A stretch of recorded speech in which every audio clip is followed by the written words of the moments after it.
Glória a Deus. Amados, vamos lá então, seguindo, né? Vamos pegar as nossas Bíblias e também o nosso livro Nascidamente e abri-lo na página de número 57. E vamos então hoje efetivamente entrar na leitura do capítulo 5. Quero chamar a atenção de todos para a importância do entendimento desse tema que será proposto a partir de então. A árvore do conhecimento do bem e do mal e o pecado original. Por que nós precisamos compreender esse tema, não é? Toda vez que você começa o estudo de um tema, você precisa saber a importância do tema e em que sentido você poderá aplicá-lo na sua experiência prática.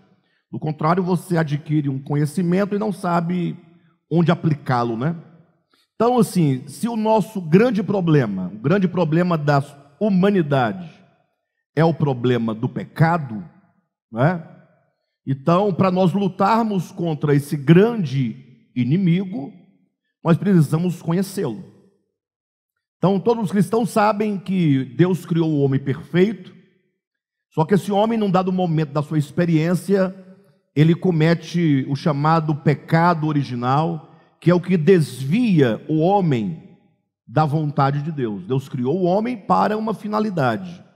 E o homem, então, ele se desvia desse propósito, e ele se envereda por um caminho oblíquo, que quanto mais nesse caminho o homem caminha, mais distante ele vai ficando da casa do Pai, do reino de Deus, não é? Talvez a ideia seria basicamente, se tomarmos aqui a metáfora do filho pródigo, né? Aquela parábola, nós vamos observar que existe um eixo central na parábola.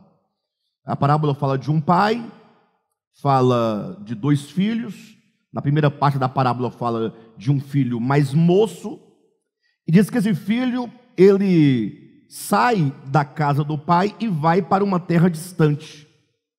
E aí se constrói um eixo, não é? Que seria um caminho pelo qual esse filho vai caminhando para uma terra distante. Se você colocar na imagem, né, a casa do pai, criando uma figura, e uma terra distante, distante de onde? Tem que ter um ponto de referência, né? A casa do pai e a terra distante, distante da casa do pai. Então, entre esses dois pontos, você traça uma linha, essa linha seria o caminho. Então, quanto mais o filho vai caminhando neste caminho em direção à terra distante, mais ele se distancia da casa do pai. De modo que a sua redenção, a redenção desse filho, é o caminho inverso, não é? Então, não adianta nós falarmos de salvação, ansiarmos pela salvação, almejarmos pela salvação, pregarmos a salvação, se nós não entendermos que a salvação é um caminho. E se nós também não entendermos que a salvação é o oposto da nossa queda. E vamos entender queda não no sentido de decair de um patamar a um nível inferior. Vamos entender a palavra queda como o afastamento do homem da direção da vontade de Deus. Quando o homem se afasta, quando o homem se desintegra do todo divino, da criação de Deus, da casa do Pai, do reino de Deus, da comunhão, da vontade de Deus, para construir um caminho paralelo, ou que seja um caminho oblíquo, que o vai distanciando de Deus.